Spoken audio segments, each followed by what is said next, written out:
militants contestataires est de plus en plus prégnante. On a pu le constater lors des mouvements sociaux et aussi de ceux pour la défense de l'environnement et de la biodiversité. On assiste aussi à une remise en cause de la liberté de manifester, de la liberté d'expression, du droit de grève. Et ce choix du tout sécuritaire et du surarmement de la police favorise le risque de mort ou de blessés graves. C'est cette logique répressive qui affecte aussi bien sûr de longue date les quartiers populaires, notamment avec le contrôle aux faciès, la mise en place récente des amendes forfaitaires délictuelles, avec un bilan, si on veut parler des événements récents qui ont suivi la mort du jeune Naël, un bilan qui est quand même assez accablant puisqu'on a un autre mort tué à Marseille dans la nuit du 1er au 2 juillet. On compte au moins 5 jeunes hommes éborgnés et 2 autres avec des lésions irréversibles. Et donc parallèlement, la répression de ceux qu'on qualifie le plus souvent d'émeutiers, quand les syndicats de police, en tout cas certains, les traitent de nuisibles, a été rapide et sévère, avec des peines de prison de 9 mois en moyenne. On va reparler de tout ça, on va reparler de ce triste épisode qui a marqué le début du mois de juillet dernier, mais on va aussi tenter de rechercher les causes structurelles et d'évoquer des solutions possibles face à cet ordre donc, qui déborde et qui tue. On va le faire avec Joël Bordet. Bonjour, vous êtes membre du Comité national de la Ligue des droits de l'homme et surtout psychosociologue, et vos recherches portent notamment sur les quartiers populaires. Nathalie Théiot, vous êtes membre aussi du bureau de la LDH, avocate, membre du syndicat des avocats de France et coordinatrice nationale de l'Observatoire des libertés publiques et des pratiques policières. Anthony Caillé, bonjour. Vous êtes secrétaire général de la CGT Police et vous avez des fans. Et Thibaut Sprit, vous êtes magistrat et vous êtes membre du secrétaire national du syndicat de la magistrature. Va nous rejoindre, il a un tout petit peu de retard, David Dufresne, journaliste, réalisateur, écrivain, qui a notamment, dont les travaux d'observation et de recensement des violences policières ont été extrêmement précieuses durant les manifestations, mais pas que. Voilà, on va commencer donc tout de suite en attendant David Dufresne. Il va nous rejoindre, mais on a peu de temps, donc on va commencer. Je vais me tourner vers vous, Joël Bordet. On va évoquer les événements les plus récents, en l'occurrence les révoltes urbaines du mois de juillet dernier. Vous avez analysé de longue date la situation des quartiers populaires et notamment les rapports entre les jeunes et la police dans ces quartiers. Vous étiez déjà sur le terrain en 2005. Donc, qu'est-ce qui a changé entre 2005 et 2023? Quels sont les rapprochements qu'on peut faire et quelles sont également les divergences dans ce qui s'est passé? Merci d'abord de votre invitation. Je pense qu'effectivement, il y a à la fois une filiation avec les événements de 2005 et il y a aussi beaucoup de différences. La filiation, elle est qu'on ne peut pas oublier que les événements de 2005, c'est quand même nettoyer au Karcher, c'est quand même les choix qui ont été faits à l'époque par M. Sarkozy et le gouvernement sur la transformation de la police, dont la fin de la police de proximité, mais pas seulement la fin de la police de proximité, c'est aussi l'affaiblissement des maisons de justice et du droit, c'est aussi l'affaiblissement de l'accès au droit, et c'est l'affaiblissement d'une politique de dissuasion. Donc c'est pas que la fin de la police de proximité, c'est toute une chaîne de vision en fait de ce que c'est que le rapport entre l'intervention, la dissuasion et l'éducation. Donc on est dans cette spirale, dans ce choix-là en fait, depuis des années, et ce qui s'est passé là est dans la suite, dans la filiation de la violence qui a entraîné ces choix d'intervention permanents, et permanence dans une confrontation avec les jeunes dans les quartiers populaires, et des fois souvent sans discernement. C'est-à-dire que là, on voit bien qu'on en est arrivé à parler des nuisibles, donc de l'ennemi intérieur. Et là, je pense qu'effectivement, il faut le regarder dans une filiation, parce que progressivement, les rapports aussi se sont beaucoup détériorés.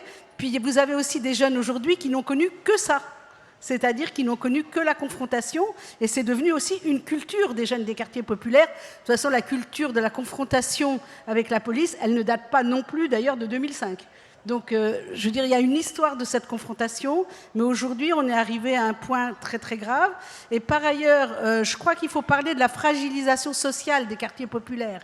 On sort quand même le Covid. Là, je viens d'écrire un bouquin qui s'appelle « Résistance active en temps de Covid dans les quartiers populaires », parce qu'on n'a pas du tout valorisé les solidarités, les résistances du Covid, mais le Covid a marqué vraiment et a fait très peur et a aussi fait beaucoup de retrait par rapport au collectif. Donc il y a un affaiblissement des capacités collectives à faire face à des événements violents parce que tout le monde est en fait en retrait. Là, j'ai fait un débat cette semaine à Armentières. Quand les gens reparlent du Covid, il faut mesurer la peur, le retrait, la défiance vis-à-vis des institutions et en même temps l'importance qu'ils donnent aux collectivités territoriales. Alors moi, je voudrais aussi saluer, parce que j'ai la chance effectivement d'y participer, mais enfin un petit peu, c'est le travail des municipalités. Le nombre de travail. Là, j'ai eu la chance de travailler avec le CIDEF sur comment écrire le récit politique, là, justement, des événements. CIDEF, il faut peut-être dire le... C'est l'organisme de formation du Parti communiste. Et franchement, il y avait 40 villes dans la salle. C'était passionnant. Et c'est vrai que bravo, moi, je trouve que les mobilisations des élus, les mobilisations des techniciens, si on n'avait pas ça dans les villes aujourd'hui, d'ailleurs, les villes où les commissariats ont brûlé, les mairies ont brûlé, je peux dire qu'il y a un certain nombre, c'est des mairies où il n'y a pas ce travail de fait, c'est des mairies de droite, et il y a une grande différence dans la façon dont les événements se sont déroulés au mois de juin, en fonction de cette présence et de cette capacité à être présent dans une confiance avec les habitants. Et je vous assure que c'est difficile. J'étais à Corbeil avant-hier, entre les meurtres de jeunes, le Covid, la fragilisation économique, la ville qui est pauvre, et comment on fait avec tout ça, quoi. Donc il y a un courage actuellement des élus, pas que les élus, de l'ensemble des habitants mobilisés, des techniciens, et j'ai envie de dire ça, c'est très très important pour la France et pour la gauche. C'est-à-dire la question locale est extrêmement importante. Je ne sais pas ce qu'on en fait dans un projet gouvernemental, mais en tout cas, s'il n'y avait pas ça, je peux vous dire que ça aurait été 100 fois plus violent, et on le voit. Alors l'autre chose qui est pour moi un changement très important, c'est que là, si je peux dire, les jeunes, ils ont passé le périph'. C'est-à-dire que vraiment, il y a pas mal d'endroits où il y a eu des rencontres entre jeunes. C'est-à-dire que ce n'est pas que les jeunes des quartiers populaires qui sont les protagonistes des derniers événements. C'est très clair qu'il y a des jeunes qui se sont aussi beaucoup mobilisés dans le lien avec les manifestations des retraites. Il y a aussi une forme de détermination de la jeunesse qui est très très loin d'une confiance avec les institutions. Et que là, ça change tout. C'est-à-dire, il y a eu aussi beaucoup de jeunes, d'ailleurs, qui ont été arrêtés, qui n'étaient pas des jeunes impliqués dans les quartiers et pas du tout impliqués dans les trafics, mais qui, par contre, sont dans une immense colère et dans une révolte par rapport à leurs conditions et par rapport aussi à la discrimination, au racisme, mais aussi la discrimination sociale. Donc là, c'est un phénomène nouveau. 2005, ce n'était pas la rencontre, j'allais dire, des jeunesses. Là, c'est la rencontre des jeunesses. Et ça veut dire autre chose. Donc ça, c'est très important pour nous à le travailler. Moi, je travaille tout le temps avec les éducateurs, les animateurs. Ce que je perçois, c'est un affaiblissement aujourd'hui des médiations sociales, parce que tout le monde est crevé, tout le monde est épuisé, c'est compliqué d'avoir... Et on a en face, effectivement, une politique gouvernementale extrêmement violente contre toutes les médiations sociales.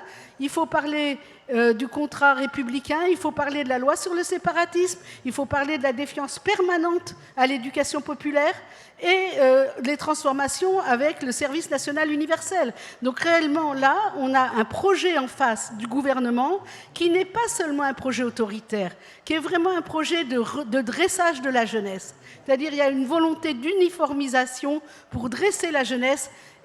Donc on est très très loin de l'éducation populaire, on est très très loin de l'émancipation. Et là, aujourd'hui, l'opposition, elle est frontale et elle est extrêmement difficile. Donc ça veut dire que c'est ressenti par tous les animateurs de quartier.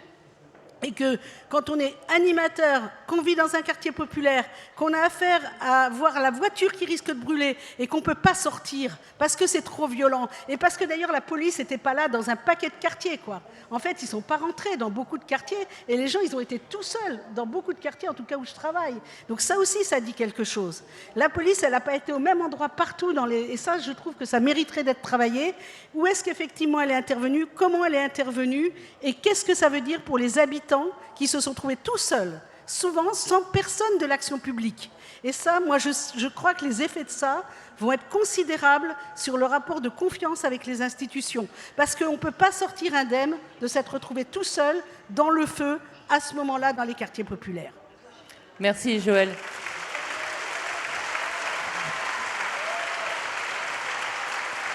Merci beaucoup. Et effectivement, ce que vous décrivez, c'est aussi un rapport avec la police qui change.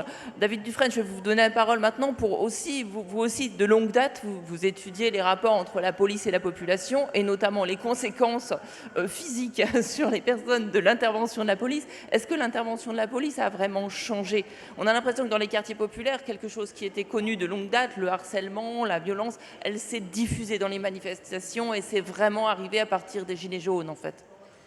Oui, merci beaucoup pour l'invitation et désolé pour le petit retard. Alors comme je parle sous le contrôle d'un policier, il faut que je fasse un peu attention quand même à ce que je vais raconter. Mais en effet, le maintien de l'ordre dans les quartiers depuis une quarantaine d'années, en fait, certaines techniques, certaines doctrines, certains armements se sont diffusés en fait dans le reste de la société et notamment dans ce qu'on appelle le maintien de l'ordre dit social, c'est-à-dire l'encadrement ou la répression, selon si ça se passe bien ou mal, des manifestations revendicatives. Bon, le maintien de l'ordre, c'est aussi le maintien de l'ordre festif, c'est-à-dire la fête de la musique. Ça veut dire aussi Steve à Nantes, Steve Maya Canisso, et c'est pas pour rien que je le dis, parce que ce jour-là, en juin 2019 à Nantes, ce sont des policiers de quartier qui ont agi, ce sont des policiers de maintien de l'ordre qui ont agi et qui ont agi sans commune mesure. Et le sans commune mesure, en fait, il est beaucoup aujourd'hui d'actualité. Or, le principe même de la police, dans son usage des armes, c'est la stricte nécessité et la proportionnalité. Or, on le voit bien quand, par exemple, survient le drame de Nanterre à Naël. Là, on voit bien que ces deux piliers explosent. Et face à ça, il y a un élément déclencheur qui est donc la mort souvent d'un jeune homme et régulièrement des émeutes suivent. Pas toujours, c'est pas aussi systématique. En revanche, les émeutes naissent toujours dans les quartiers quand il y a eu un problème avec la police. Ça, c'est très très clair. Ça ne veut pas dire qu'à chaque fois qu'il y a un problème, il y a des émeutes, mais en revanche, l'inverse est vrai. En 2005, la police française fait sa publicité, sa promotion en disant « Nous, on fait un maintien de l'ordre différent, le maintien de l'ordre dit à la française ». Et grosso modo, pour aller très très vite et pas pour vous assommer, l'idée c'était de montrer sa force pour ne pas s'en servir. C'était ça, en gros, à grands traits, pour résumer. Aujourd'hui, c'est montrer sa force pour s'en servir. Et en 2023, on a vu des services de police qui n'ont strictement rien à faire dans du maintien de l'ordre. Je pense à la BRI, je pense au GIGN et je pense au RAID. Il se trouve que le RAID, notamment à Marseille et ailleurs, est impliqué dans la mort ou la mutilation de plusieurs personnes qui se sont retrouvées lors de ces émeutes. Alors d'ailleurs, c'est important le choix des termes. Moi, je parlerai plutôt de soulèvement ou de colère que a fortiori de violences urbaines ou d'émeutes. Que ce soit délictuel, on est d'accord, mais que ce soit que délictuel, là on n'est pas d'accord. Il y a une connotation, ça vient d'être expliqué par Joël, il y a une connotation politique et sociale qu'il faut percevoir, qu'il faut traduire, et après on discute. Je veux dire, on n'est pas obligé d'être d'accord, mais dévitaliser le problème, le dépolitiser, c'est absolument malhonnête, et c'est surtout se garantir... Alors, laissez tomber.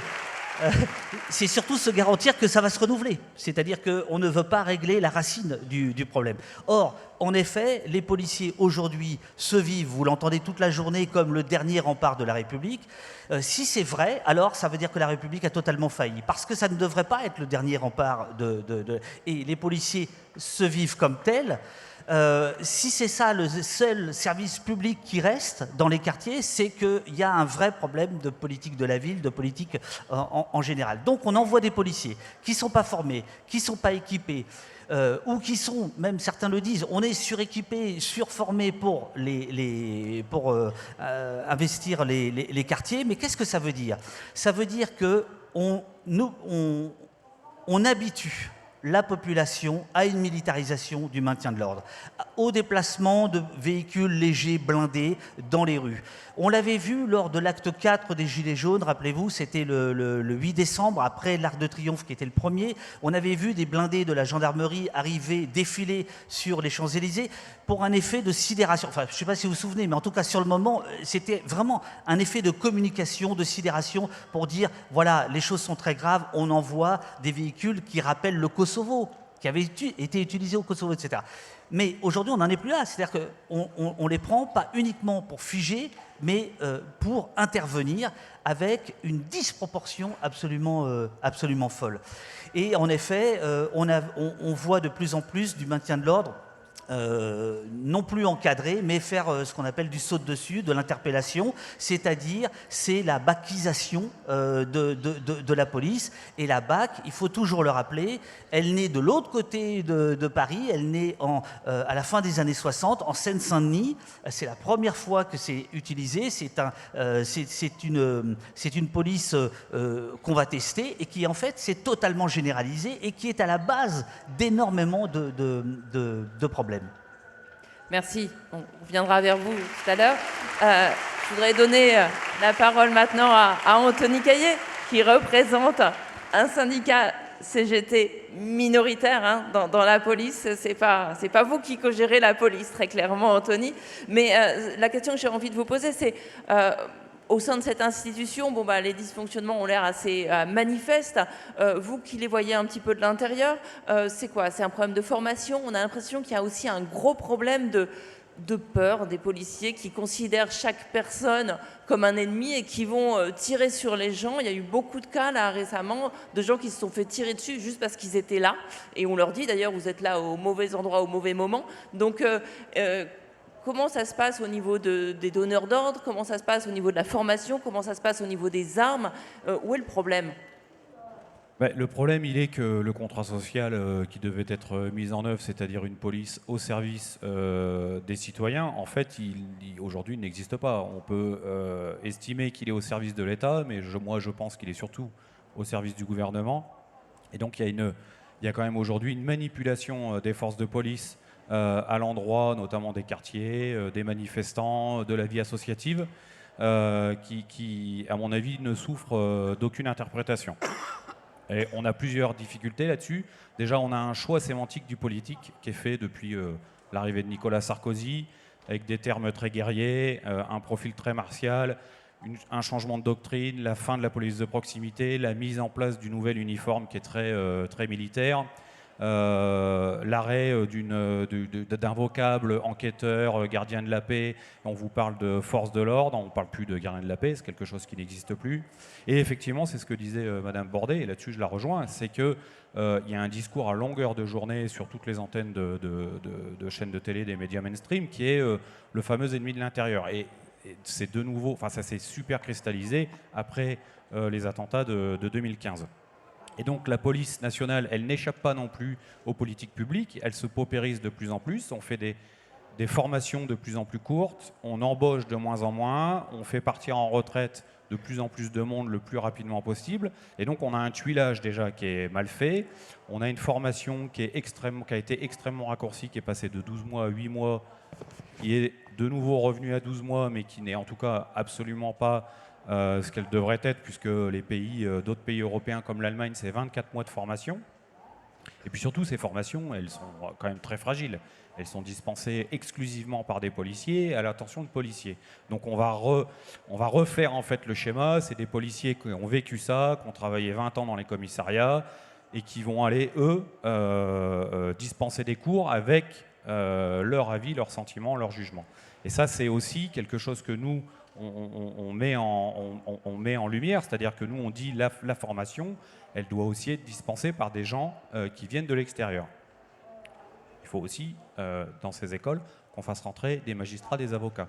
On a bien vu, même si je sais qu'on ne va pas en parler, mais sur la réforme de la police judiciaire, et notamment l'incarcération d'un policier dans le cadre de l'affaire de Marseille ou de l'affaire de Nanterre, où on a remis en cause, certains syndicats, le directeur général de la police nationale a remis en cause une décision de justice, c'est aussi parce qu'une grosse majorité de policiers méconnaissent le travail des magistrats et méconnaissent l'institution judiciaire. Et puis il y a aussi le fait qu'aujourd'hui, il y a aussi la vente à la découpe de la police nationale. Clairement, on professionnalise de moins en moins les services, par exemple, spécialisés dans le maintien de l'ordre, les CRS et les gardes mobiles. On les remplace par des équipes pluridisciplinaires, les BAC, les Bravem, la BRI, le RAID, qui n'ont absolument rien à faire dans un maintien de l'ordre. D'ailleurs, les CRS, les professionnels, s'en plaignent énormément. Pour eux, c'est une contrainte supplémentaire à avoir à gérer ces équipes-là au milieu des manifestants. On paupérise la police nationale de plus en plus.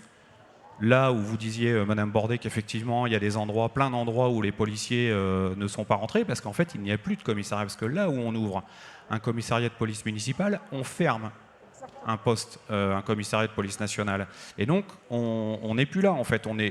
Pendant 10 ans, on a dit qu'on était le dernier service public dans la cité. Aujourd'hui, on ne l'est même plus. Si vous avez la chance d'habiter dans une commune riche, vous aurez votre police. Si vous n'avez pas la chance d'être dans cette commune-là, vous n'avez plus de service public. Et donc, pour la prise de plainte, il faudra vous déplacer à 30 km, il faudra faire la queue.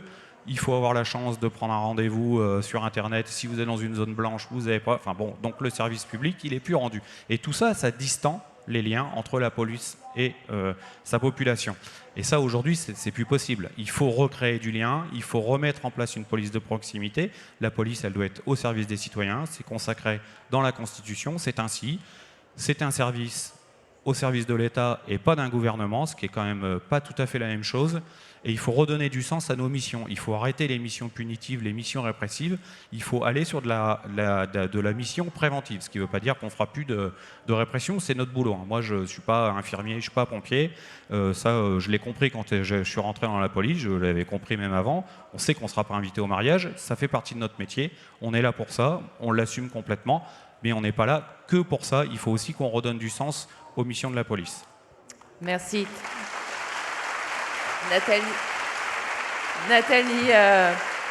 Nathalie Théiot, vous, justement, vous coordonnez des gens qui observent donc les pratiques policières dans les manifestations. Peut-être vous pouvez justement donner un petit peu vos observations et surtout sur les missions de ces observateurs et quel est leur rôle et pourquoi ça a été, c'est assez récent, la création de ces missions d'observation. Ça correspondait à quel besoin ? Oui, parce que nous sommes en démocratie. Donc, en principe, l'État doit protéger les libertés et doit être encadré. Et l'exercice, les fonctions de la police doivent être encadrées pour que, justement, nous puissions exercer nos libertés. Et ça fait partie c'est la Déclaration des droits de l'homme et du citoyen de 1789, mais c'est aussi la Convention européenne des droits de l'homme. Et la Cour européenne dit sans cesse que l'État a une obligation de protéger les libertés, ne serait-ce que la liberté de manifester. Et à partir de là, dès lors que l'État est censé nous protéger, vous voyez le paradoxe, eh bien, de ce fait, les militants se sont rendus compte sur le terrain à partir surtout de la loi travail, qu'il y avait un problème, qu'on n'était plus du tout dans une dynamique où on pouvait plus librement manifester. D'ailleurs, le 1er mai, on y allait avec les poussettes, et regardez, maintenant, on n'ose plus y aller, et on dit même que on réfléchit à aller à 2 fois avant d'aller manifester, parce qu'on a peur. On a peur non seulement des... Ouais.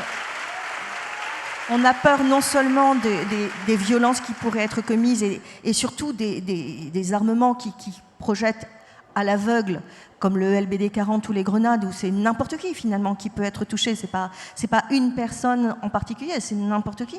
Mais on a aussi peur des NAS, parce que quand vous vous dites bon je manifeste là, mais après je dois aller au travail ou je dois faire ci, eh bien vous risquez en réalité d'être retenu et de ne pas pouvoir y aller. Et puis vous avez le problème aussi des arrestations qui sont arbitraires. Donc tout ça fait qu'il y a des entraves, et à partir de 2016, les militants sur place de la Ligue des droits de l'homme se sont dit il faut qu'on fasse quelque chose. Et la pratique militante d'observation a paru une bonne idée. Donc ça a d'abord été à Toulouse, puis ça a essaimé dans la Ligue, et en général, notamment parce que comme je suis coordinatrice des observatoires et que je fais partie du syndicat des avocats de France, du coup j'ai fait rentrer à chaque fois fois le syndicat des avocats de France.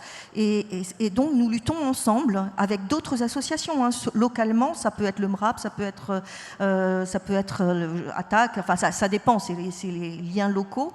Mais nous luttons pour essayer d'être un contre-pouvoir et de pouvoir donner une autre appréciation de ce qui se passe sur le terrain que le discours gouvernemental. Et vous avez dû le voir avec le rapport Sainte-Soline, si les observateurs n'avaient pas dit ce qui se passait, finalement, c'est uniquement le discours gouvernemental qui est comme un rouleau compresseur. Donc ça sert à ça, à rendre visibles les atteintes aux libertés. Et c'est de cela dont je veux vous parler. C'est qu'en fait, en ce moment, nous avons des politiques gouvernementales qui sont menées. Et ce n'est pas d'aujourd'hui, hein, c'est déjà ancien, mais pour la liberté de manifester, c'est un peu plus récent, mais pour les autres, c'est déjà ancien, comme par exemple sur les contrôles d'identité. Là, M. Darmanin veut faire passer une loi immigration, il faut bien se rendre compte que c'est en lien avec les contrôles d'identité au faciès. Et voilà.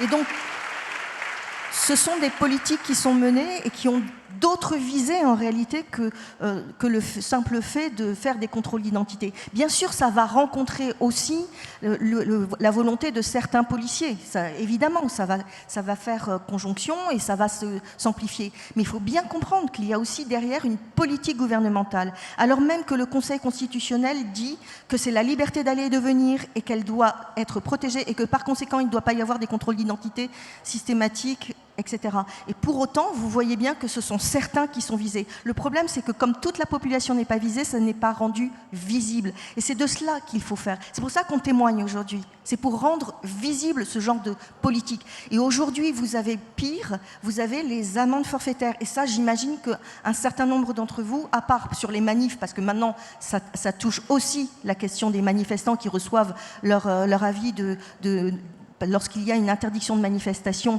et là aussi c'est un problème quand vous avez plein d'arrêtés, vous en avez de plus en plus, hein, des arrêtés d'interdiction de manifestation, nous attaquons et nous gagnons en général, ce qui prouve bien qu'ils sont illégaux. C'est de ça dont il s'agit, d'arrêtés illégaux.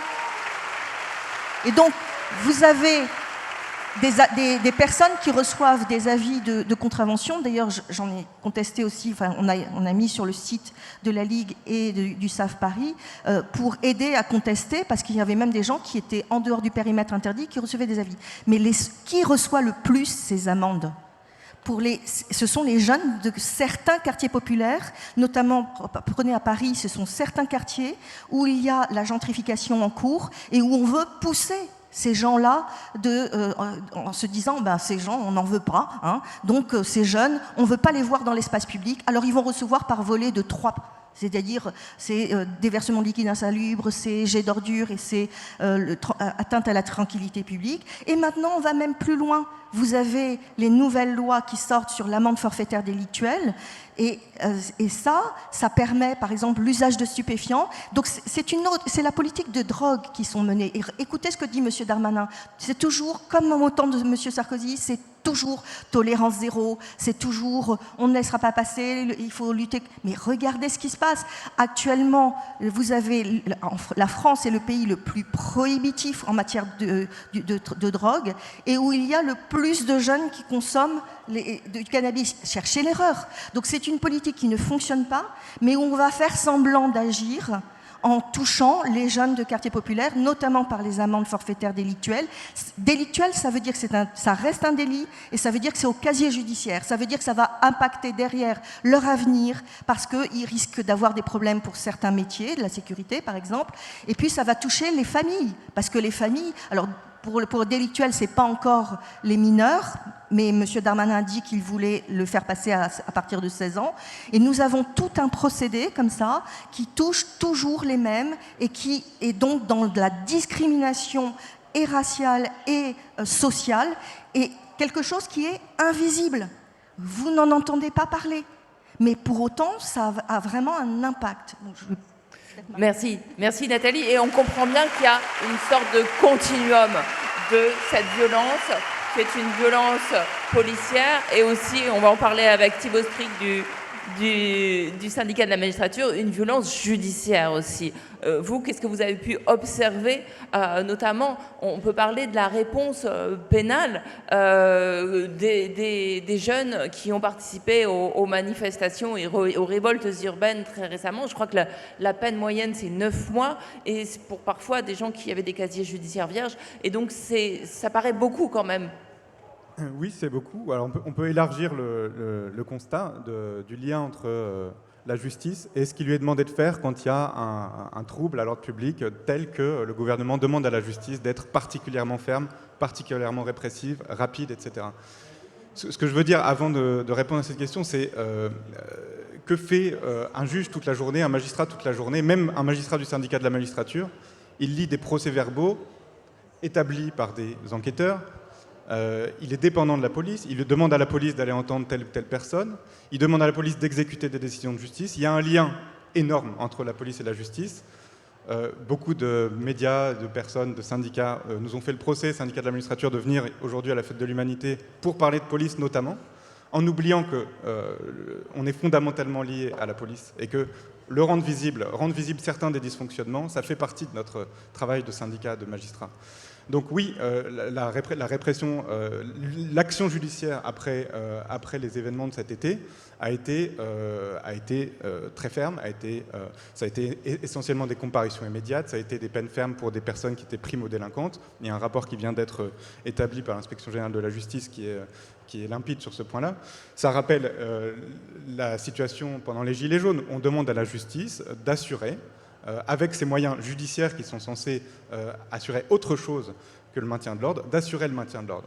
Et ce qu'on a observé, et il y a un glissement là-dessus, il y a un glissement depuis les Gilets jaunes, ce qui nous a fait nous réveiller aussi au syndicat pour justement essayer de prévenir ça pendant le mouvement retraite.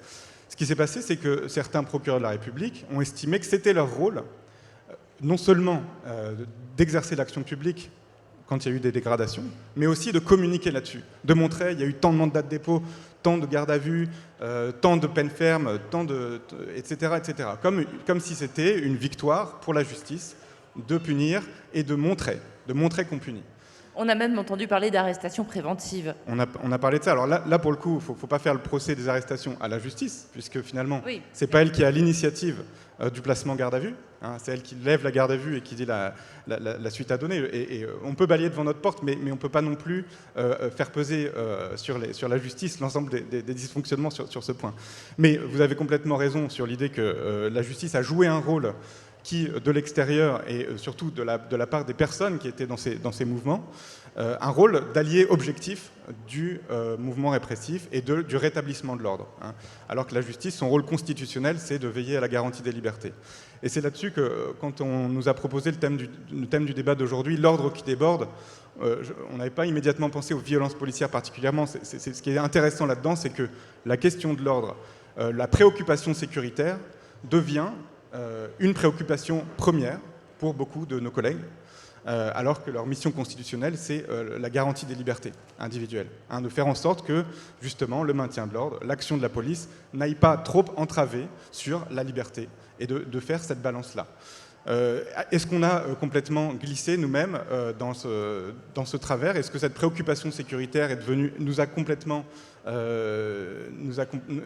est désormais complètement centrale dans la justice? Je ne pense pas, parce qu'on est encore là pour dire que pour beaucoup d'entre nous, ce n'est pas le cas, et il faut qu'on puisse le rendre visible. D'ailleurs, on remercie énormément Le Figaro, CNews, d'avoir rendu si visible notre présence ici et le message que l'on porte. Nous écoute. On ne va pas les rendre visibles à notre tour non plus. Voilà, on va s'abstenir de ça. Mais c'est vrai que aussi la justice est dépendante des pièces que lui donne du coup la police. Et ces pièces, ça peut être parfois des procès-verbaux dont on s'aperçoit, parfois un peu tard, qu'ils ont été mensongers, tout simplement. Alors, il y a le phénomène du faux, effectivement, contre lequel, malheureusement, parfois, il n'y a rien pour le démentir dans la procédure. Mais il y a autre chose, c'est-à-dire que dans toutes ces procédures qui ont eu lieu depuis les Gilets jaunes, finalement, quelque chose qui s'est vraiment institué, c'est les procès-verbaux de contexte, où, en fait, les enquêteurs dressent un portrait de la scène globale, le même dans toutes les procédures, où on montre que voilà, la ville s'embrase, la rue était incontrôlable, etc. Où finalement, c'est quelque chose qui colore tellement la procédure que tout ce que pourra dire le prévenu là-dessus, ce sera contrebalancé par ça, par un phénomène global. Bon. Et donc ça, on sort complètement, si on s'appuie sur ce genre de PV, de l'individualisation de la peine, de l'appréciation des faits au cas par cas, puisqu'on nous dit qu'il faut juger un phénomène global, un phénomène qui est le phénomène d'une émeute, qui est le phénomène d'une révolte, de la façon dont c'est décrit dans un procès-verbal de contexte. On est complètement dépendant de cette description, que ce soit à l'initiative de l'enquête, au moment d'examiner un dossier, un juge correctionnel qui avant de statuer, il lit les procès-verbaux, il n'entend pas les policiers et les témoins. Ça va très vite pour ceux qui ont été confrontés à ça ou qui ont pu en être témoins. C'est impossible de faire autrement que de s'appuyer sur la police. Alors comment en sortir? Je ne sais pas si ça fait partie des questions. Mais... Ça fera partie, mais avant, j'aimerais aussi, il y a l'autre versant, c'est-à-dire qu'on a parlé de violence policière. Le terme d'impunité, quand on parle des violences policières, est quelque chose qui revient très souvent et qui se vérifie. Est-ce que, qu'en dit la justice? Peut-être que ce qu'on décrit comme l'impunité des violences policières, c'est la manifestation d'une justice qui fonctionne. Pour certains, c'est ça. C'est un policier a le droit à ce qu'on examine dans le détail son dossier, qu'il y ait une instruction qui soit ouverte, qu'on comprenne de la distance par rapport aux faits, qu'il y ait énormément de preuves qui soient cherchées à décharge, à charge, mais surtout à décharge. Qui est voilà, un contexte et puis des enquêtes très approfondies et ça fait dire à beaucoup, et ils ont raison, qu'il y aurait deux justices, une pour les policiers qui sont mis en cause et une pour les non-policiers qui sont mis en cause. C'est une réalité. Alors, c'est une réalité, mais qui s'explique aussi par le fonctionnement institutionnel. Un policier, il dresse aussi se crée des loyautés entre les policiers et la justice. C'est un vrai problème. Hein. On peut en parler on peut parler de solutions justement de rattacher la police judiciaire au ministère de la Justice plutôt qu'au ministère de l'Intérieur pour justement que cette loyauté ne pose pas de difficultés au quotidien. Mais finalement, est-ce qu'il y a une impunité? Alors, c'est difficile à dire quand on voit le nombre de dossiers. Et il y a aussi un faible nombre de dossiers. Moi, ce que je constate depuis cette année, c'est que le terme de violence policière maintenant résonne. On ne peut plus l'ignorer. Même dans la justice, nos collègues voient bien qu'il y a un problème. Il y a des policiers qui se sont retrouvés en détention provisoire cette année. C'est ce qui a conduit à ce mouvement de contestation et d'arrêt d'un certain nombre de policiers. Il y a quelque chose qui est en train de se jouer dans la prise de conscience. Alors peut-être que l'impunité a existé, mais il y a quelque chose qui est en train de changer aujourd'hui. D'accord. On va justement, pour aller dans votre sens, on va refaire un tour en fait des différents invités, peut-être avec chacun dans son domaine, chacun dans son champ, rapidement, parce qu'il nous reste hélas peu de temps, le temps file, mais quelques pistes de solutions. Joël Bordet, si dans votre champ d'études, est-ce que vous avez quelques pistes à nous donner pour que les relations entre police et population s'améliorent, notamment dans les quartiers populaires? Champ d'études et d'engagement à la Ligue des droits de l'homme. Parce que je pense aussi que c'est vraiment... Je suis très fière en fait d'être dans cette association parce que je pense qu'elle est très courageuse et que justement elle permet à des études de devenir aussi opérantes. Et nous avons beaucoup travaillé avec Nathalie sur les amendes forfaitaires. Et je pense que là, c'est très important, c'est complémentarité de travail. 3 pistes rapidement. Première piste, c'est vraiment effectivement pas se faire avoir par la technicisation délictuelle de ce qui se passe. Et que travailler sur la recontextualisation permanente et à la fois démontrant que c'est un projet politique et que c'est aussi effectivement pas possible d'isoler en fait les faits les uns des autres. Et pour ça, je pense qu'il faut aller travailler sur des thèmes très importants. Par exemple, aujourd'hui, la punition des parents. Vous avez bien vu comment le gouvernement va vers la punition des parents jusqu'à faire pression sur les bailleurs sociaux pour sortir des habitants de leur habitat. C'est extrêmement grave. Donc les luttes à mener, qui sont en fait des luttes connexes entre cette stratégie de la force justice-police en lien avec des faits sociaux comme celui-là, c'est fondamental. Et c'est fondamental comme onde de choc dans les quartiers populaires. Vous imaginez ce que ça fait des gens sortis de leur logement dans un quartier populaire. Bien, ça, c'est une chose. Après, je pense qu'il y a une vraie question justice-police, je ne m'en mêlerai pas, mais sur les politiques pénales et sur la prise en compte de la proximité des territoires. D'un territoire à l'autre, on n'est pas dans la même chose. Donc, cette question-là, elle est fondamentale dans le dialogue avec les élus. Comment un élu dialogue avec un commissaire, un préfet aujourd'hui, ça n'est pas... Et déjà, il ne s'est pas passé du tout la même chose sur les territoires. Donc, cette question du local au national, elle est fondamentale. Deuxième idée... Eh ben moi, je travaille tout le temps avec les jeunes. Alors moi, je vais vous dire un truc, c'est qu'il ne faut pas du tout...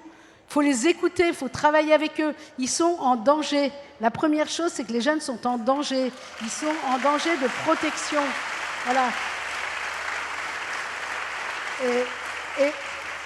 Et le risque qu'on connaît, d'ailleurs, moi je travaille au Brésil, je travaille au Sénégal, je travaille dans des contextes où vraiment l'autodestruction de la jeunesse, elle est présente. On est dans des processus d'autodestruction. Moi je mène des recherches internationales sur comment passer de l'autodestruction à la démocratie et l'émancipation.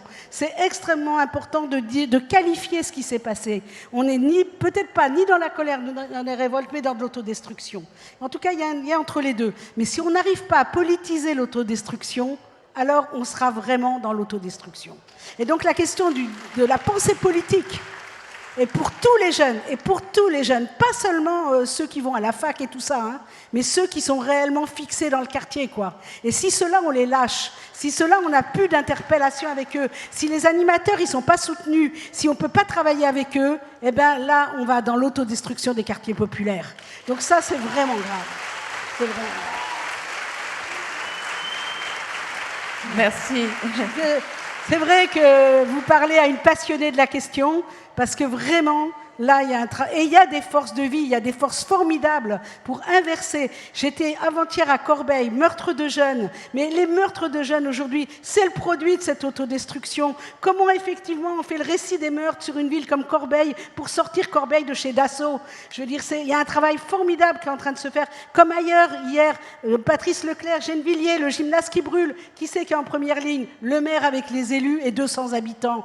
Donc, c'est pas rien, quoi. Donc, cette question de la mobilisation au quotidien pour ne pas accepter la destruction, elle est fondamentale. Dernière idée, ne pas abandonner la question du racisme et de l'ennemi intérieur. De fait, la France est un potentiel raciste. Ou de fait, et là, la question, nous avons affaire à une jeunesse post-coloniale, post-ouvrière. Que devient la jeunesse post-coloniale, post-ouvrière dans la France de 2023? Comment ça fait lien avec ce qui se passe au Maroc, avec la fermeture de visas, avec les politiques migratoires? Oui, la France est en train de s'isoler des jeunesses de tous les pays. Voilà. Merci. Il y a du travail. David Dufresne, je voudrais aussi qu'on parle du contrepoids face aux violences policières. Vous avez pu observer, notamment votre film le montre, il montre des mutilés, mais il montre aussi des gens qui se solidarisent, des gens qui visibilisent ce qui leur arrive, ce qui n'était pas le cas auparavant. Il y a quand même aussi cet espoir d'une grande solidarité et d'une réaction possible à la violence. Ah oui, très certainement. Depuis une quarantaine d'années, par les quartiers, par les collectifs, par les familles, par les proches, par les avocats, par certains magistrats, puis par certains sociologues, des documentaristes, puis des journalistes, puis des citoyens. Cette question de la relation à la police, des violences policières, depuis au moins les années 80, voire 70, elle se pose de plus en plus et elle est marquée.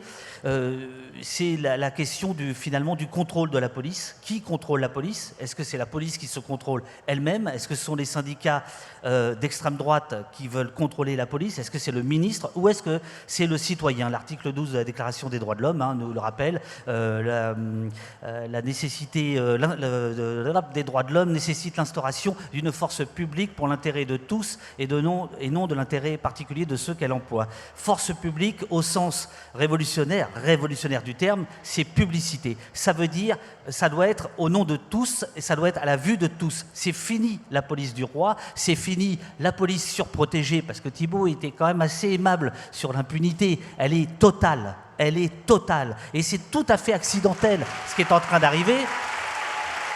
pour avoir travaillé sur plus de 80 dossiers de l'IGPN, je pourrais vous raconter comment on fait pour ne pas savoir, comment l'IGPN fait pour ne pas savoir. Enfin, c'est absolument renversant.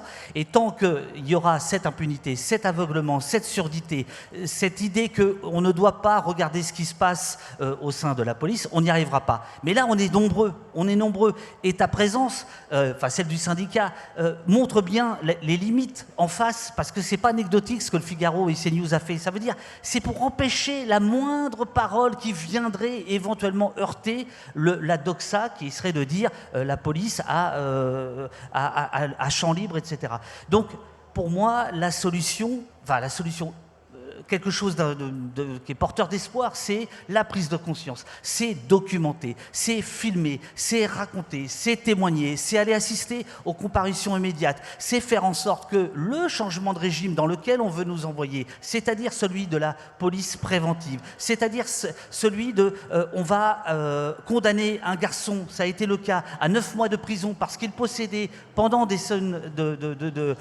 meutes, il possédait une canette, donc il possédait une arme par destination. Donc, potentiellement, comme Minority Report, il aurait pu faire quelque chose. Ce gars-là, il est au trou aujourd'hui, juste parce qu'il avait une canette de Red Bull.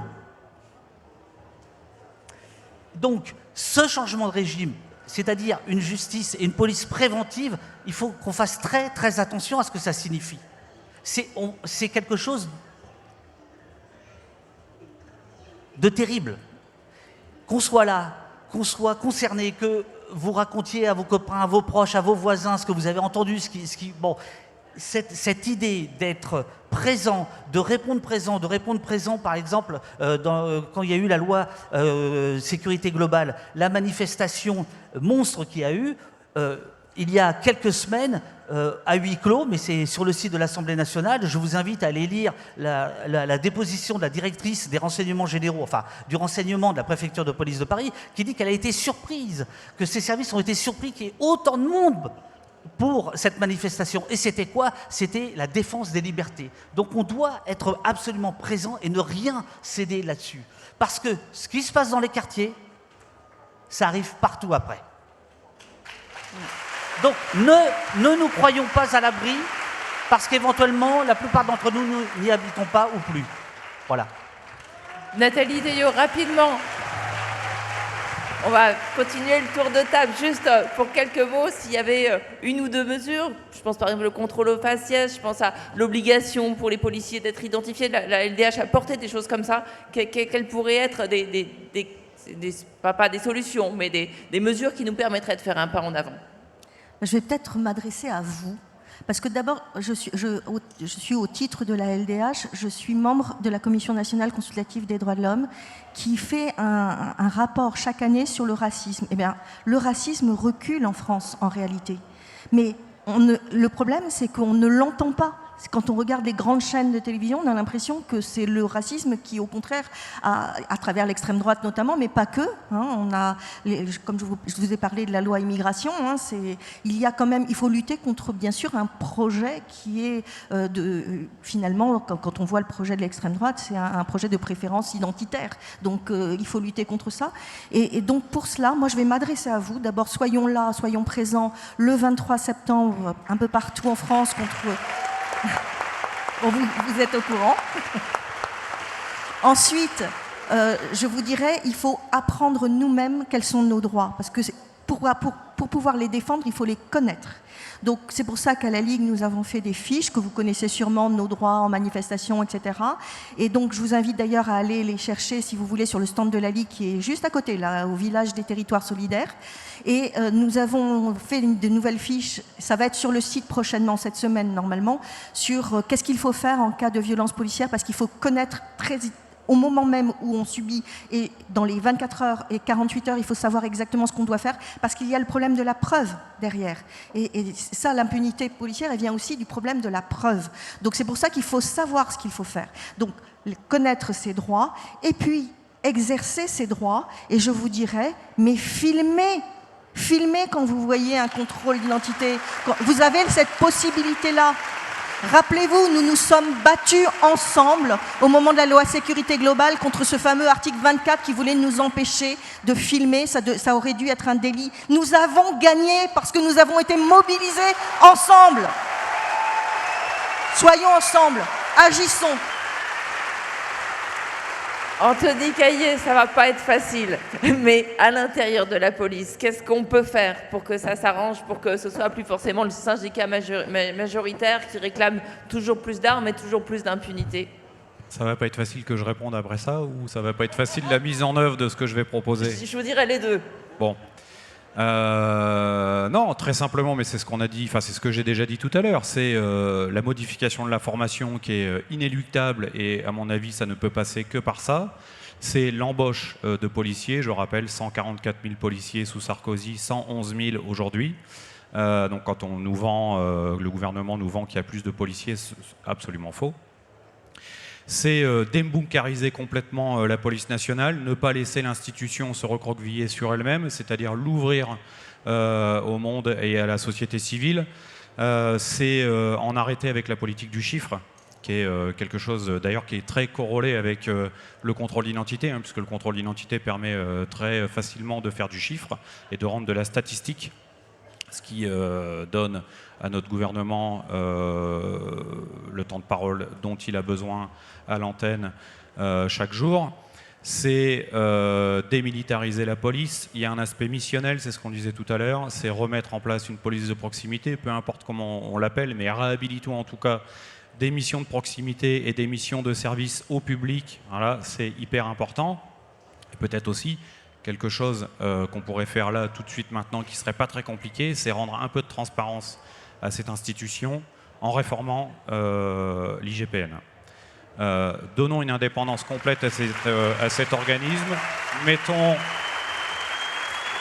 mettons un organe de contrôle extérieur à la police nationale qui ne soit pas composé exclusivement de ses pairs, qui soit composé au contraire de magistrats, d'avocats, de gens de la société civile par le truchement des associations, d'avocats, de sociologues, de chercheurs, et mettons un organe de contrôle complètement transparent qui rende des avis publics chaque année avec des publications, et je pense que déjà on aura fait un grand pas.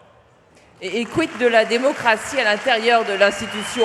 Parce que des policiers qui veulent parler, qui veulent dénoncer certains dysfonctionnements, souvent ils se font, avant même que la justice puisse s'en mêler, ils se font évacuer de l'institution. Donc est-ce qu'il y a une possibilité, quand on veut faire son métier correctement de policier, de le faire? Il faut renforcer le statut de lanceur d'alerte, et pour ça il faut mettre un sas de sécurité. Il faut que systématiquement, quand le policier dénonce quelque chose à sa hiérarchie, de la violence, du racisme au sein des services de police, il faut que systématiquement le statut de lanceur d'alerte soit mis en place, et il faut protéger par un sas de sécurité ce policier.